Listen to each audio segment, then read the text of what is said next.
Ladies and gentlemen, welcome to another Tooele Happy Hour podcast starring Jared Anderson and David Weiss, where if head trauma had a podcast, this is probably what it would sound like.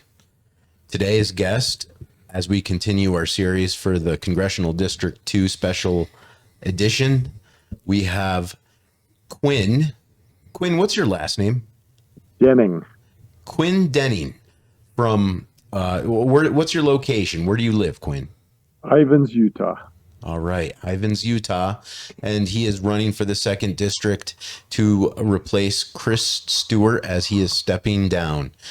Now, Quin, I reached out to you a couple days ago, and you decided to accept this invitation, and I just want to thank you for that.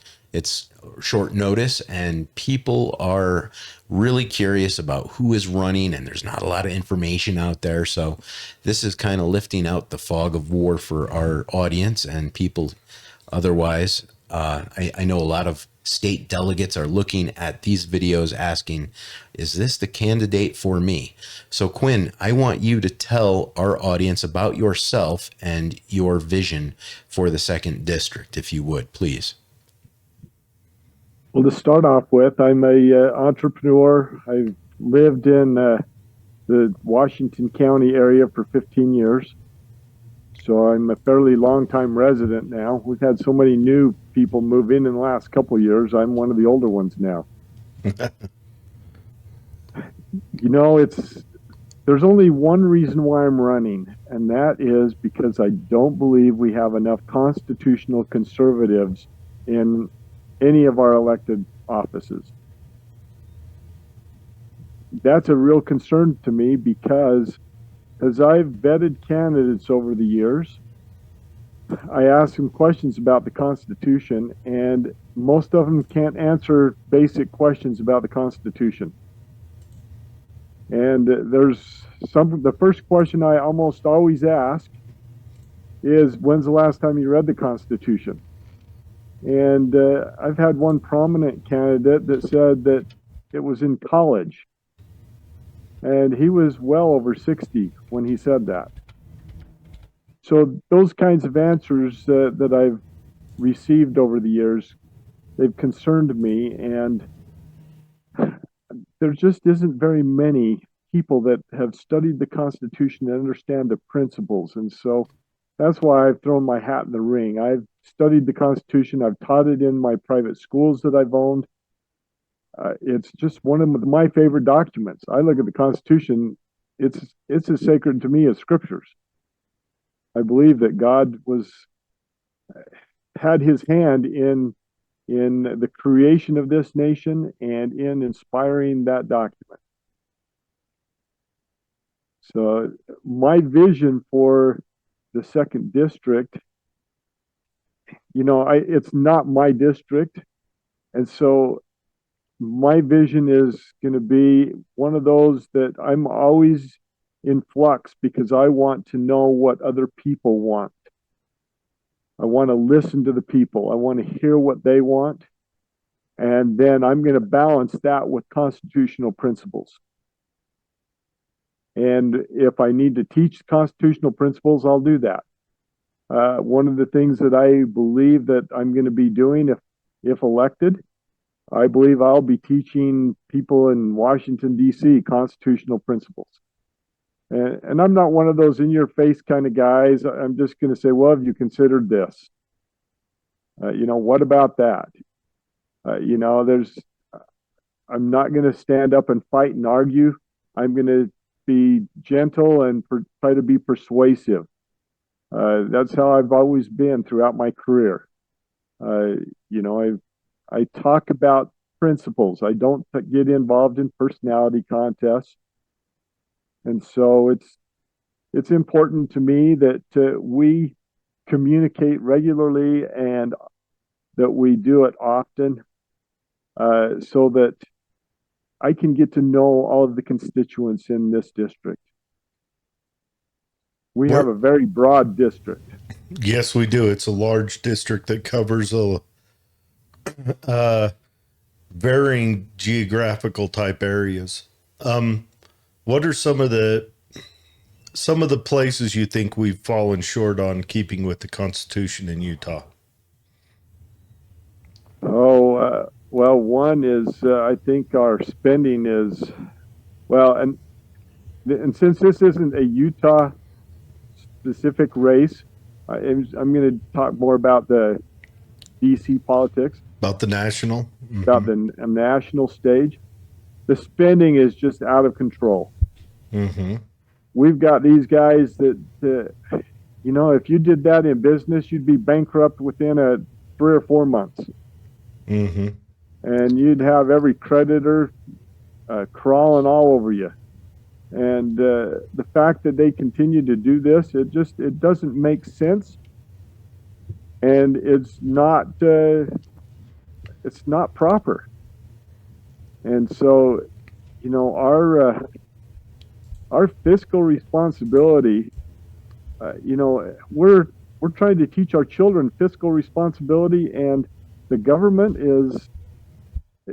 they might as well be telling us that we're all stupid, because they're trying to do something completely opposite, and it actually shows that they're pretty stupid the way that they keep raising the debt ceiling.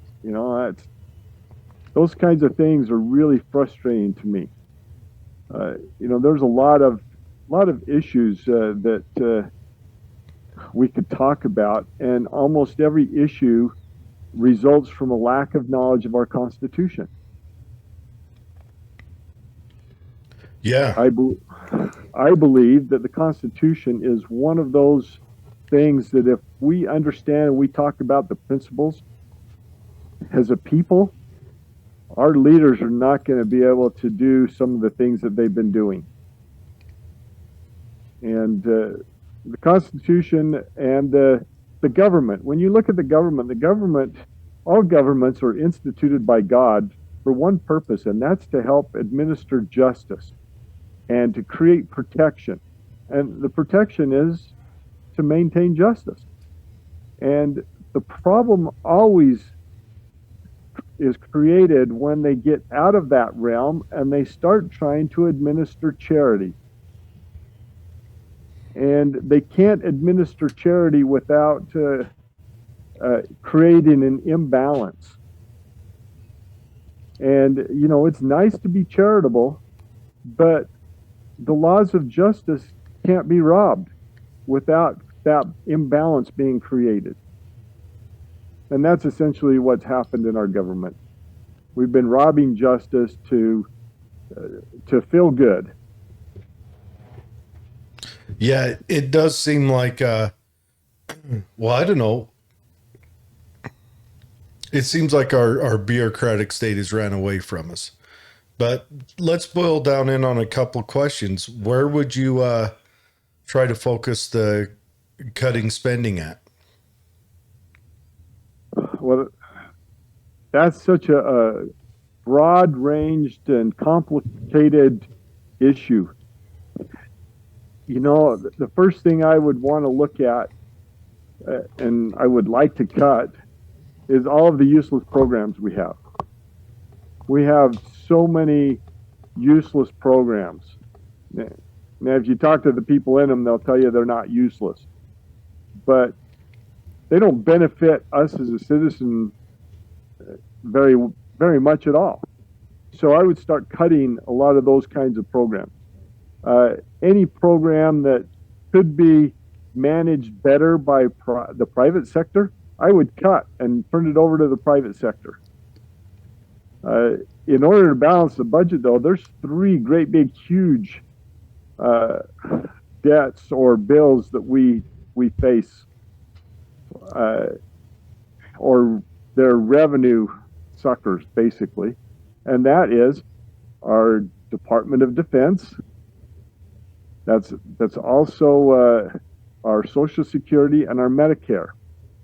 Now, constitutionally speaking, only the Department of Defense would fit that constitutional standard. But we've had Social Security and Medicare for so long that if we were to cut those, it would literally kill people, because they're so reliant on those. So we can't do that. We've got to figure out a different way. The Department of Defense, maybe we could cut some of the things that we're doing. We don't need to be policemen for the world. I don't know why we are. We're paying for it. If other countries were paying us to be the policemen, that's one thing. But where we pay for it as a people, that's an area I think we could cut, and we wouldn't be weakening our military at all. We could strengthen our military probably if we stopped defending all these other nations that could do it themselves. So are you saying make the Department of Defense the actual Department of Defense? Yes. Maybe we could call it what it used to be called when we didn't do all that and call it the Department of War. That's kind of a novel idea, isn't it? Yeah, it's ironic. Well, let me ask you this. What if there's a resource that's very important to our economy? We'll call it like unobtainium, and it's in Durkistan, and those people don't have A, infrastructure to extract that resource for us, or B, they just don't like us. How would you approach that kind of a scenario? Well, those are two different scenarios. One, if they don't like us, that's one thing. Where I probably would try to figure out a way around it, a workaround. If you had a country that had the resources but didn't have the economy, then I would talk to them about opening it up for investment. Let the private sector work on that. The private sector will do a much better job than our government would. Yeah. I can't think of one area where the private sector doesn't do better than the government. You're 100% correct there. All the oil windfalls we've gotten from Iraq lately, and the precious metals windfalls we've gotten from Afghanistan.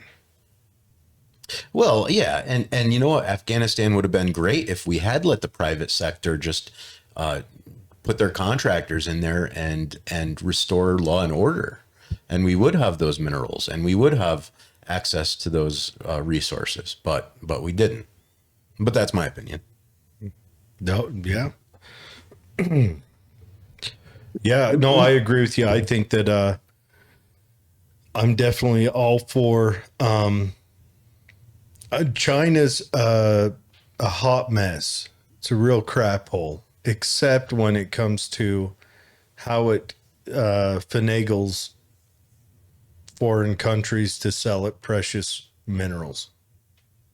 It goes in there, it builds the infrastructure and writes in deals, and then of course it spies on their embassies and their capital, but they built the capital for them, so that's not shocking. Well, and they always have ulterior motives. Mm-hmm. And frankly, I think we probably have done the same thing. Yes.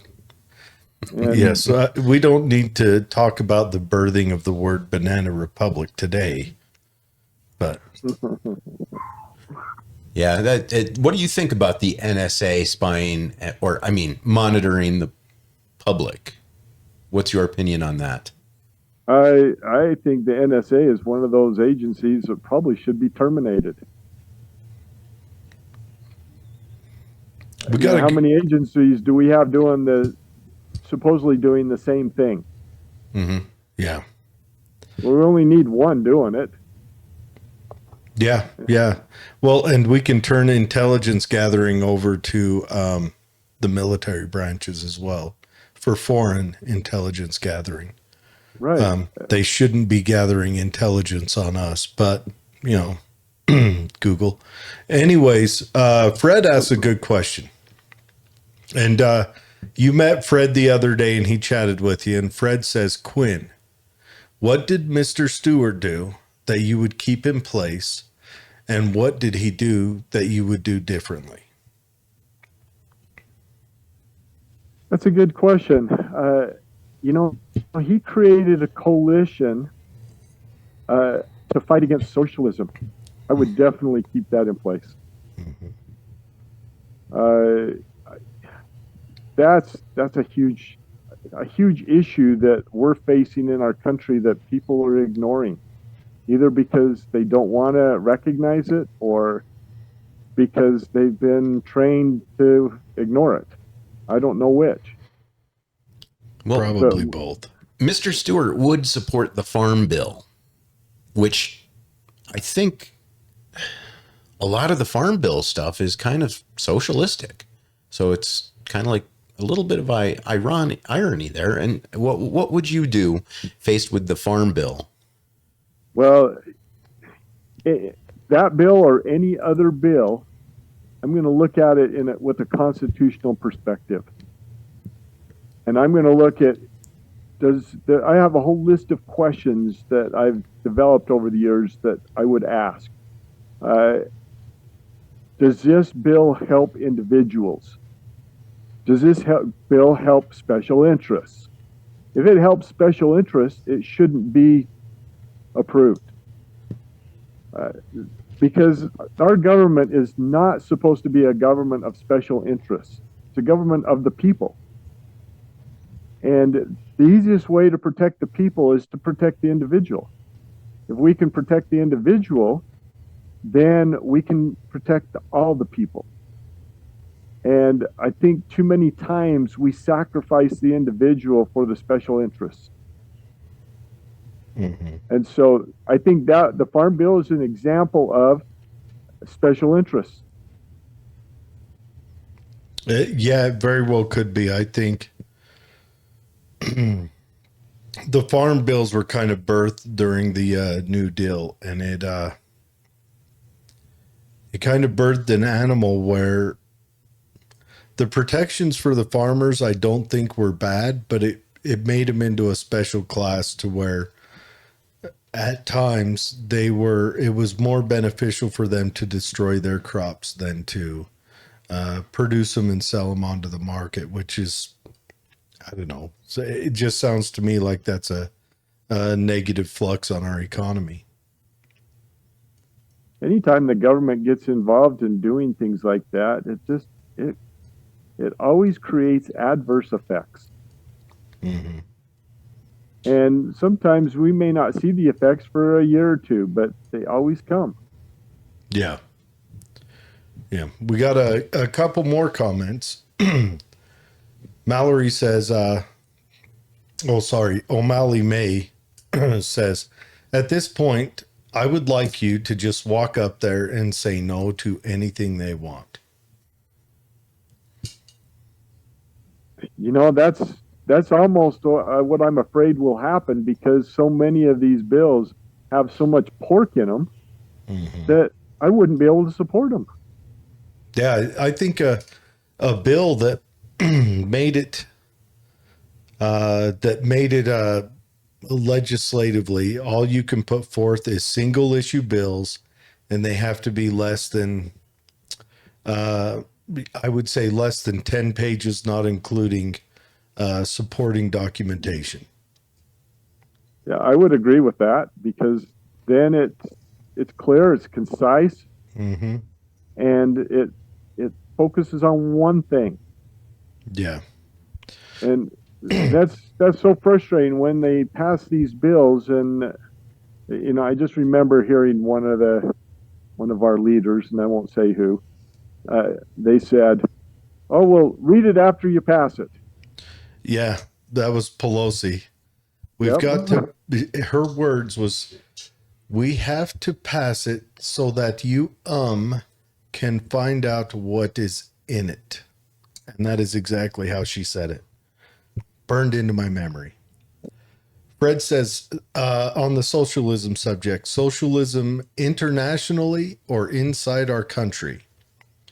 And what do you think about fighting socialism internationally? Well, first, we need to focus on our country. We're not the policemen of the world. It's not our job to go teach them anything other than set an example. I agree. I think that if we keep operating in the free market, and move it back to where we produce the best stuff. We produce it faster, better, cheaper. It's like the Indy 500. I show up in my, Monte Carlo, and it's ready to roll. And another person wants to go socialist, and they show up in their Yugo. It's just going to secure my win that much more. Yeah. So I've got a whole spiel I can give you on socialism and communism that I think helps put it clear. At least it's clear in my mind, because when we have a situation, it's just like you've heard that adage: you can teach a man to fish, or if you can give a man a fish. Mm-hmm. Well, when you give a man a fish, what happens to him? He eats that, and then that's it. And then he wants you to give him another one, right? Yep. Mm-hmm. And if you give him another one, then pretty soon he's expecting you to give him a fish every day. And if you don't give him that fish, he's going to take up arms and try to come and take that fish away from you. 100%. He becomes entitled to that fish in his mind. Well, that's socialism, almost communism, right there. Yep. Now, if you teach him how to fish, now you have to ask the same question: what have you done to that guy? You've enabled him. You've enabled him, but let me throw this out. You've enabled him to become a predator. He now has to go prey on that fish.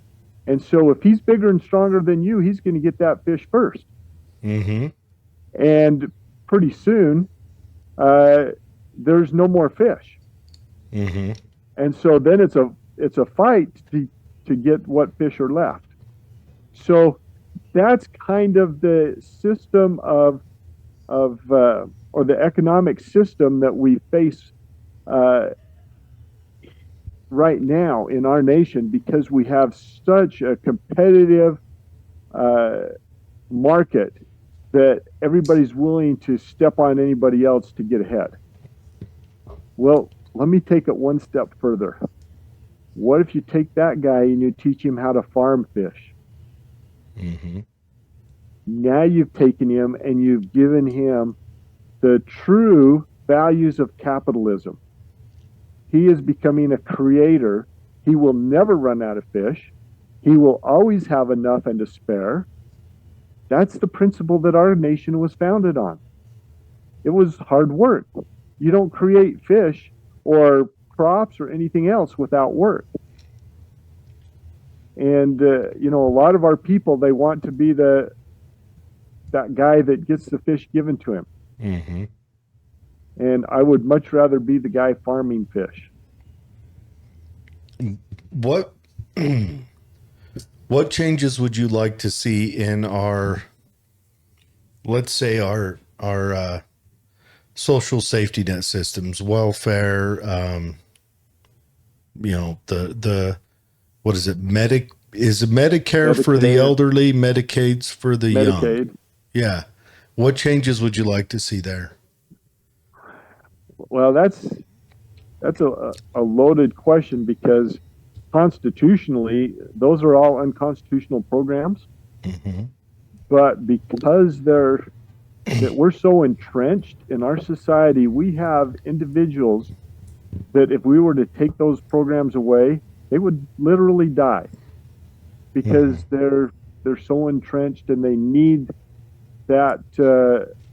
They need those programs. And so we have to work through that and figure out a way to economically take care of those people. And, I've seen several different plans to replace those programs. And I don't think any of those have done what they need to do in order to replace the programs, because it's so complicated. So, we can't do a whole lot with those programs right now, other than try to make more money and keep those programs funded. Yeah. When we were talking about what we would cut, those two programs, as much as I would like to see them go away, we can't. We've got to keep those in place. We've got to keep those people that are relying on those programs, we've got to keep them protected. Yeah. Well, correct me if I'm wrong. Aren't they paid for federally but administered by the state? Am I correct on that? You are. What if we made it so that they were completely in the state's purview and the feds weren't a part of it? I think that's a step in the right direction. The more local control, the better. Mm-hmm. On any issue. Mm-hmm. Yeah, states have more high trust societies than the whole nation does. That's for sure. And that's actually more constitutional than what we have now. Mm-hmm. Because technically, according to the Constitution, the 10th Amendment says that the federal government, basically the only power they have is what's spelled out in the Constitution, what's enumerated in the Constitution. Yep. All other power belongs to the state and the people. Yeah, 9th and 10th. Yes, and so because of that, that would actually be a much more constitutional solution than what we have now. I agree. What's your opinion on the system that we're currently using for the Federal Reserve? Do you think that our monetary policy is a good model, or are there corrections that you think should be made?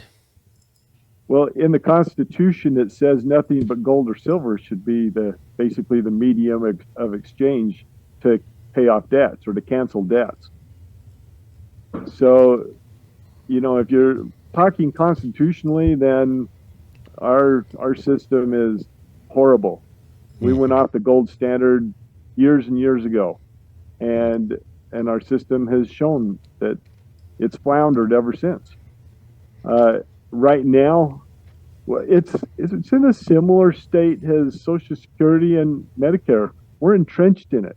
It would be very difficult to change, and I think some of those people they're finding that out. They're trying to push us into a cashless society where we have nothing but either credit cards or there's several other options that they're working on. Yeah, the chip in your arm. Right. Yeah. Here's a good one. O'Malley May says she'd like to know, what do you think it was the corporation's right to force the vaccine and masks on its employees? No. Just plain and simple. When you have a corporation that, and it doesn't matter whether it's a private corporation or whether it's the federal government, they have no business being involved in our personal bodies. If they could put some sort of protection that they could demand that you wear at work and you could take it off and leave it at work, theoretically they could do that. But, if I could take the vaccine when I got to work and I could leave it when I left, then they could maybe mandate that. But, that's not something that they should or can constitutionally mandate. So that's clearly a something that's unconstitutional, that is against all of our human rights. Yeah. So you're kind of separating the masks and the vaccine into two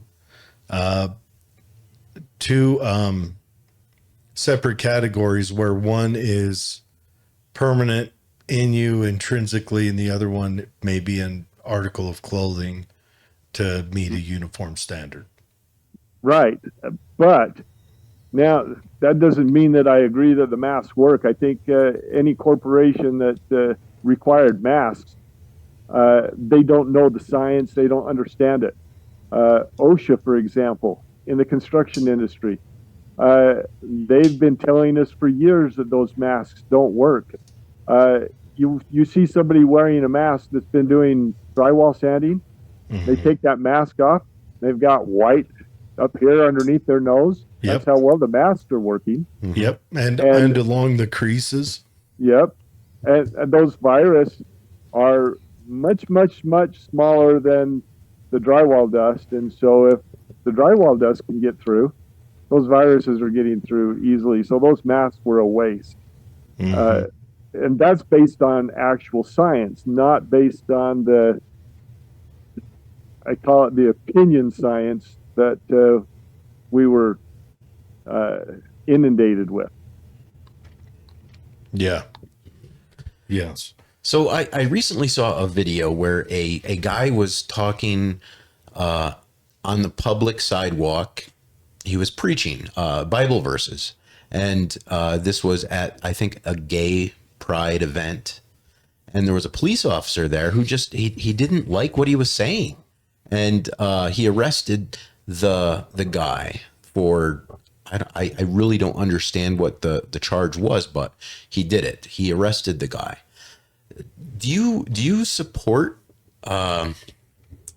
like how far do you think police should be allowed to go when it comes to our First Amendment, and are there limitations that we should have where police can intervene?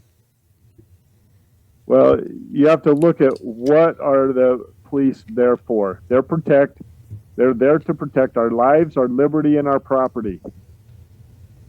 That doesn't fall, in my opinion, into any of those. Mhm. You know, when we have people that are, well, and I hate to say it this way, but we have some of these weak-minded people that get offended because we don't agree with them. And if you say something out loud that's contrary to their beliefs, they get very offended. And they act like that's killing them. I thought they were stunning and brave, though. Just felt that in my soul.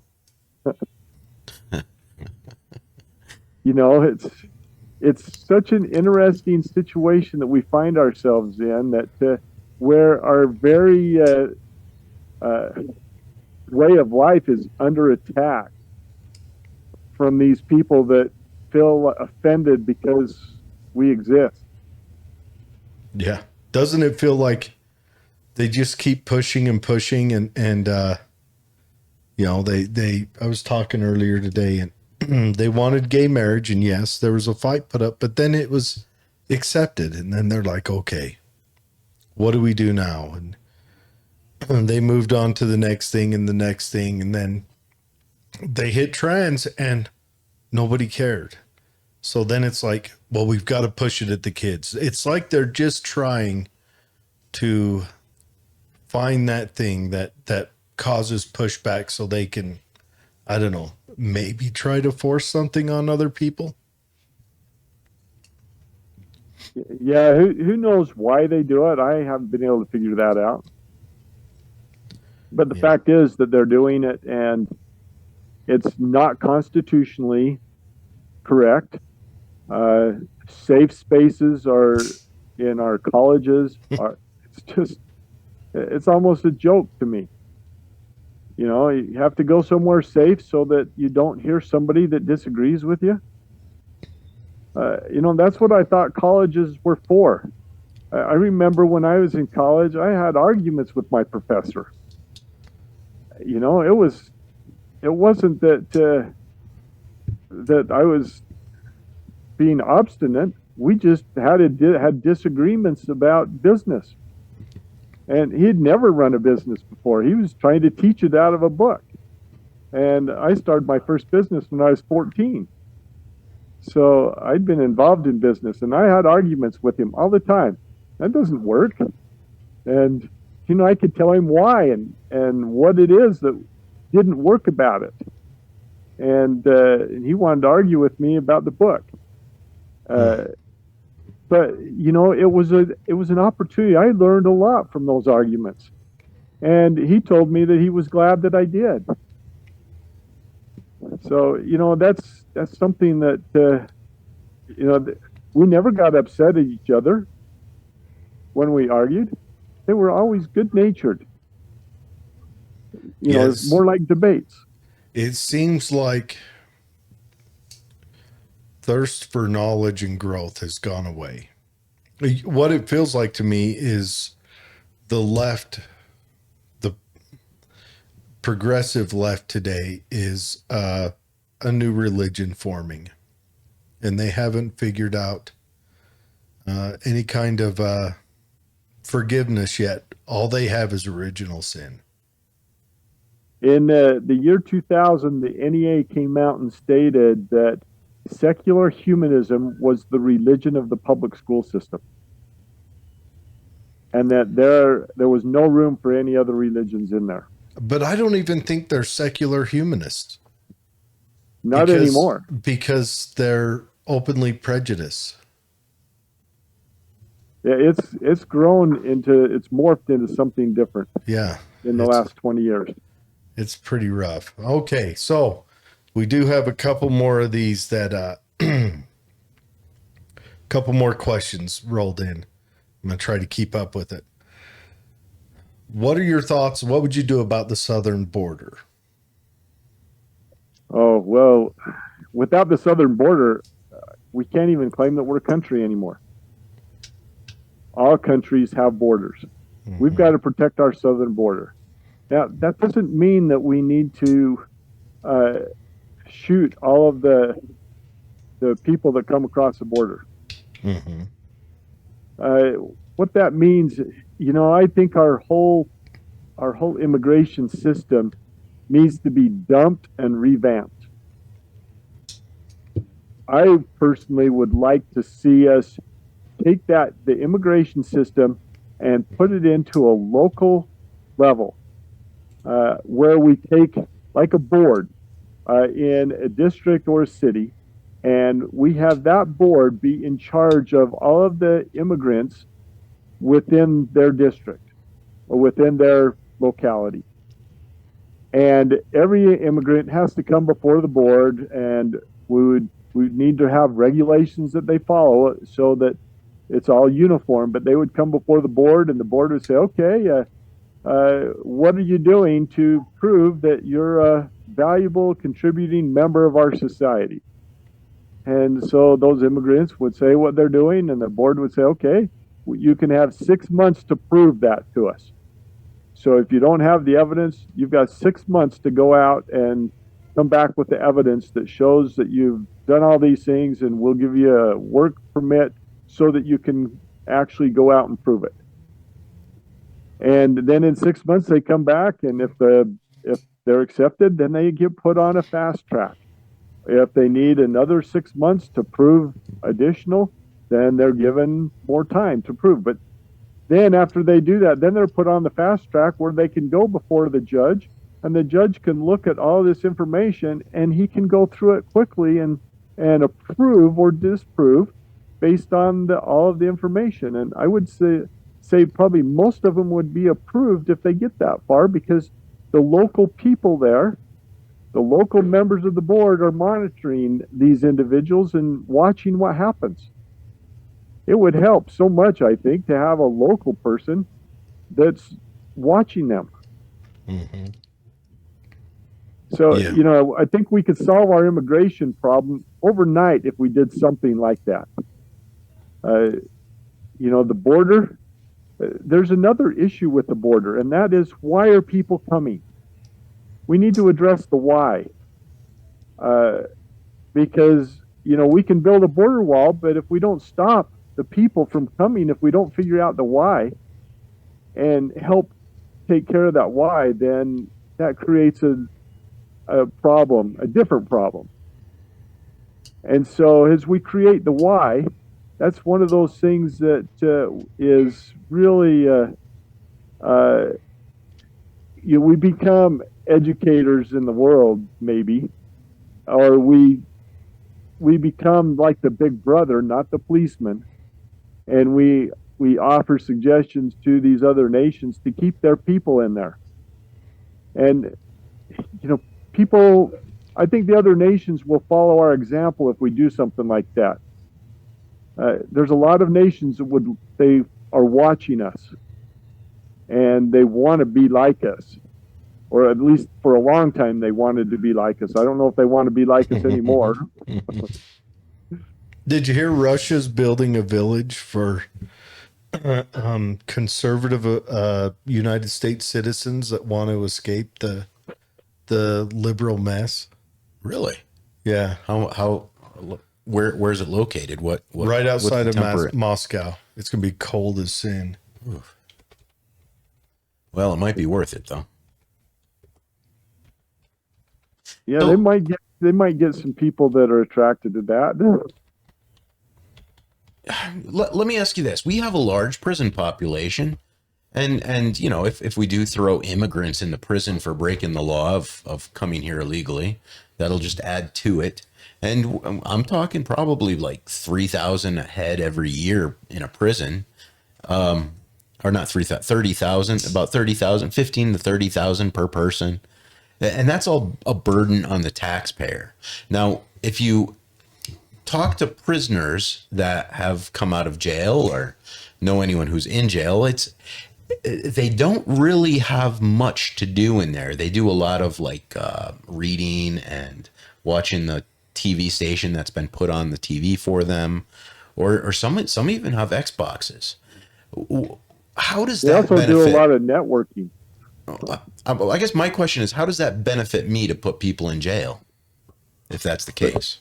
Well, it doesn't. That's why these boards would be much better to deal with, because they could deal with this population that's come across the border illegally. We could put them in there, and we could give them a path to become legal.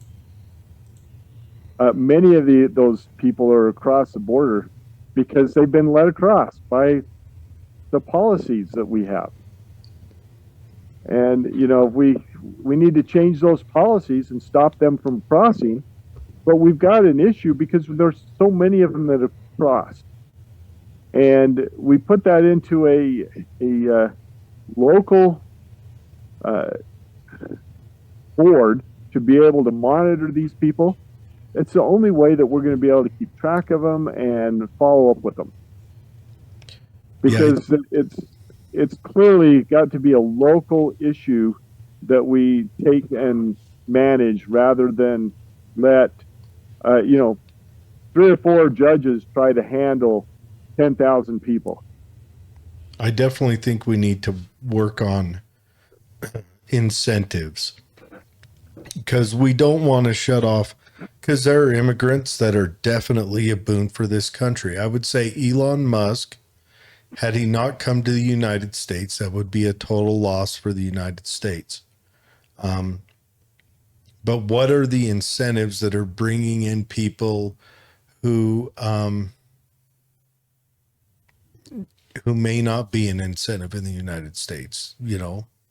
And I don't know how we parse that. That would probably take a big legalese and scientific study. There is a section in the Constitution that states that uh, we're not supposed to have indentured servitude, except for if you've committed a crime, you can be forced to pay restitution in some way or another through indenturement. Uh, would you be opposed to using prison labor to fill my potholes in Tooele? No, not at all. You know, that's a good. You could teach those guys trades. Yeah. Also, our prison system has changed a lot. If you look at our prison system, we didn't have a lot of 20-year prison terms, even up until, you know, the 1900s. Prison was harsher, but it was quicker. And nowadays, it seems like we're willing to put someone in prison for a 40-year term, and so you throw a 20-year-old in prison. They get out when they're 60, so he's a drain on society from 20 till he's 60, and then he's a drain on society because he's non-functioning. And that just seems like, I don't know. I think we need to look at that. Where But I hate to. you need to look at the cause. What's the cause of all these people that are going to prison? What's the real cause? Because there's a cause and an effect. We're talking about the effect. I know this isn't a U.S. argument, but do you guys know who Gabriele Princip is? Never heard I of it. don't. He's the guy who killed the Archduke Franz Ferdinand. Killed the next king.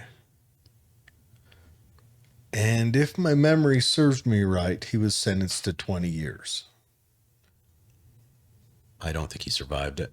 No, he died of, I think it was tuberculosis in prison. But that's just a point. He killed the next king. And they gave him 20 years. I'm sure they gave him a really Do you think they... lovely cellmate. Oh, the prisons then were horrible. But do you think they knew something we didn't? That you can, if someone doesn't deserve to be a part of society, period, ever, there's a punishment that goes that way. And that's capital. And if you have a process, you want them back into society, then you need to make the prison term shorter so that a person can come back in and at least give 5 years of Social Security before they start sucking it dry. You see what I'm saying? Yeah. Oh, yeah. That's a partial solution, but you've also got to get to what the root cause is of some of these guys, because some of these kids, they get to the point where they're hopeless at being able to provide for themselves, and so they turn to a life of crime because it's easier. Yeah. And our education system has failed them because it hasn't taught them any kind of a skill or a trade. It hasn't taught them to be a productive member of society. Yeah. And so you've got to look at the education. What's happened to our education system? Almost every problem in society, you can probably look at our education system and see that there are some root causes there. Now you're preaching in my church right now. Now Say it again, brother. It's not that we don't have good teachers out there. It's the good teachers that have saved us to the point we are. Yeah. It's the process and just the way that we've handled our education for the last 100 years. And, if you want to get into the education, I've studied that pretty thoroughly, and I could tell you the history of our education system and why we are where we are. And it's by design. It's not an accident that we are where we are today. Speaking of education, it should be getting cheaper now that everything's going online. Would you promote a more robust online education system versus the brick and mortar? Absolutely. I was involved with some guys. We tried to put a college together a number of years ago, and it was a total online college. We were doing some innovative things with it. It looked like we were going to be able to bring our costs down to around $10,000 to get a bachelor's degree. And for a super motivated student, you'd be able to do it in about 2 years. And, it didn't meet the acceptance of the state. The accreditation. So they shut us down and wouldn't let us move forward with it. Do you think that was corruption, or do you think that it was just a lower quality product you were providing? Oh, no. It was an upper quality product. We were getting our courses. We were going to buy courses from all of the Ivy League schools. And I don't know. I don't know how you could say that a course from Harvard is a step down from a course from Salt Lake Community College. Oh, I think nowadays you probably can, but we don't need to go into that right now. But seriously, I think the biggest issue with our education system is right now It doesn't teach people self-ownership. People aren't taking ownership of their own life, their own mistakes. Something bad happens in their life or something not to their standards, and their knees buckle, they fall on their back, they start kicking and screaming, they bang their head so they almost lose consciousness, and they want everyone else to have to jump in and fix their problem, whether it was their own or someone else's. Well, and there's a reason that happens, and we've been training that response. We have. And it's really unfortunate. That's one of the reasons why I had a private school, because I could see that, and I did not like that response. And, I wanted to reward kids that were motivated to learn. Good. And I believe in creativity and, learning how to create. I think it would be a great story to hear how you tried to get an accredited school up and running and the state came in and said, oh, this won't work. Yeah, I'll bet you have a particular view of it for right now because you've witnessed all the ups and downs. But we've got 10 minutes left. So I want to, if you don't mind, I'd like to go through some more of the comments and then give you the floor to give your outbound message. Does that sound good? That sounds great. All right. O'Malley May says, what is the biggest criticism of the Republican Party today? The biggest criticism of the Republican Party, we're not unified. We're not unified. It's a good answer. Quick, simple. All right. She also asks if you listen to Jesse Kelly. He's a radio talk show guy. I don't. Okay. She says you'd have foreigners be in charge of who gets in and out of our country. And I think she's saying that we do have foreigners who would be in charge of it. Put them on buses and drive them back. Fred says, Russia, don't trust the devil. I think that's about the conservative land, conservatopia that Putin's building for you guys. That just sounds like that could be a trap too, doesn't it? It just sounds like, lure a whole bunch of conservatives in and capture them. And yeah. But who knows? Okay. Molly May. Migration, famine, and pestilence are all tied together. 13,000 a day coming over that border is a crisis. I've met nice people who have made it across the border and they can't get work, at least not work that pays anything. They have to work illegally. It's hurting people, and the level of child trafficking, rape, and drugs is outrageous. And then she says 32% of our prison population are illegals. Well, that's a heavy one. If 32% are illegals, that means that there's a big negative pressure in one corner of that triangle. This is a good question. Yes. And that's a downright scary issue because she's right. The illegal trafficking that's coming over the border, I know some of the guys that are fighting that. And I'll tell you, some of the stories that you can hear, I'm so excited for this new movie that's coming out in a month. The Sound of Freedom. I haven't even heard about it. Oh, it's the Tim Ballard story. All right. Well, I'll look it up after this. But Kathy has a really good question. Okay. Do you support term limits for all political positions? I do. I don't think we need to be in there more than 2 terms. I like it. I like it. George Washington thought the same thing. Yeah. Yeah. He did. I heard FDR did too. Am I wrong? I'm kind of a smartass. I apologize, Quinn. O'Malley May says she really needs to. Okay. She's asking if you listen to Jesse Kelly. she's a Jesse Kelly proselytizer. She'll be at your door later asking if you've heard the good news. I don't know where he is, what station, if he's down here in St. George. I generally don't listen a lot to the radio because I'm always on the phone. Yeah.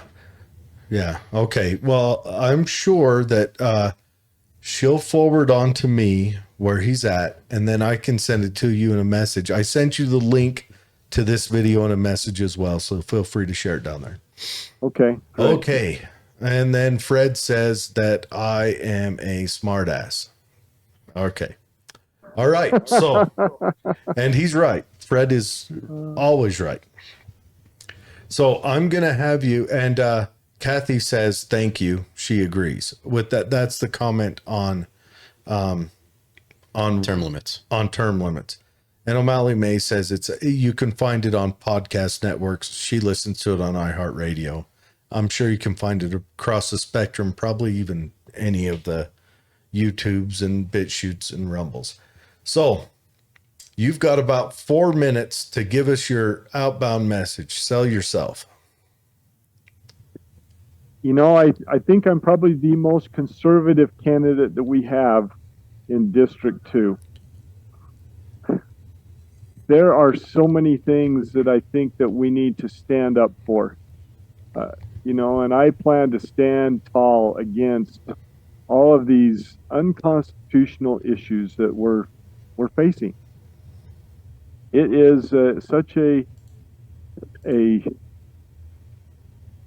challenge, I think, to go back there and to try to push the correct principles of the Constitution, because there's so many of those people that don't want that radical left. It's clear that they don't want to follow any part of the Constitution. They would like to get rid of it. It's important that we ask good, honest representatives that know the Constitution to stand up. And many of us don't want to do that. I didn't, when I first thought about doing this, I told myself, no, I don't want to do that. That's a big job. It'll be a fight back in Washington, D.C. to go back there and to try to push these principles that our country was founded on. I stand for the Constitution. I love the miracle stories that our founding fathers had happen to them. It shows God's hand in the making of America. They're some of my favorite stories. And it's so important that we learn our heritage and we learn of God's involvement in the making of America, because he truly was involved in creating this nation. And for me, that gives me hope that we can come back and we can institute all of those divine principles back into our government. I think we've got God's help to do that. And, sometimes I think that I'm going to be like David against Goliath to do that. And I've got to be as wise as a serpent and harmless as a dove in doing that. I've got to win people over with the principles that I discuss. I can't argue and fight with them. You've heard the adage, you can't convince a man through an argument. He's always going to be of the same opinion after you're done. And that's going to be the case here. We've got to go in and really work hard to teach people correct principles. I believe if people know correct principles, then they'll start to follow them. If you go to my website, I have courses on the Constitution that are pretty good courses. Anybody could go to my website and take those courses on the Constitution. I've got the state Constitution, I've got the federal Constitution on my website. I read the state Constitution once a month. In the federal Constitution, I try to go through it at least once a week so that I can understand it and so that I will be able to use those principles when I need them. I don't know of any of our other representatives that are doing that. And that's one of the reasons why I felt compelled to run, because that's what I've been doing. I've run in 2 other races, and I was able to create an attitude where we had more people studying the Constitution. And, that's my goal, is to help all of us learn the Constitution a little better so that we can govern ourselves and so we recognize when laws are unconstitutional so that we can tell our representatives to stop. I would ask for everybody's vote. I want to earn your vote. I want to earn not just your vote, but I want to earn your confidence that I can do what I say I can do. And, I'm not a guy that likes to talk about myself. I struggle. This is the hard part for me, talking about myself. I'm a guy that I go out and I act. I don't just sit there. When I want to do something, I go do it. And I would ask you to very seriously consider me. And if I align with your principles, then please vote for me. Thank you. Outstanding. And for the last part, I've been showing your website on the screen. And for everyone out there looking to go check out his website, it's www.Quin, that's QuinForUtah, Quin4Utah.com. It's one N on that Quin. I know that, you might struggle and find someone new, but yeah, www.Quin4Utah.com. You can go there, look through it. Issues, we didn't even dig into the Second Amendment. We'll have to do that another time, maybe after he wins. Request a yard sign, volunteer, endorsements, contact him, home, all the stuff. Let me ask a quick Second Amendment question just to get it out of the way. Oh boy, we got to do this. Quin, real quick. Should I be allowed to own a rocket launcher or not? Why not? I love it. Yes. There, that's all you need to know. All right. Well, Quin, thanks for coming on. There were still some questions rolling in, like, would you, how do you feel about the FBI and the ATF? The fun stuff. So there's a lot of those groups that they operate without legal authority. They haven't been given the authority in the Constitution. They're operating illegally. And I don't see why states' law enforcement can't manage their own state's law. But anyways, Quin, thanks for coming on. Good chat. And we hope to talk to you again soon. We will both be down at the convention in Delta. It's on the 24th. On the 24th. Yep. And that means O'Malley and Fred, who are both delegates. I don't know if they're delegates for District 2, but actually Fred is a delegate for District 2, and we'll both be range day that day. So we've got to push people to pass and get them done early so we can get down there. You hear that, Fred? And of course, you got to be there by 1 o'clock, guys. And it's a long drive, 2 hours. Yeah, I've been to Delta lots of times. We might be late. That's okay.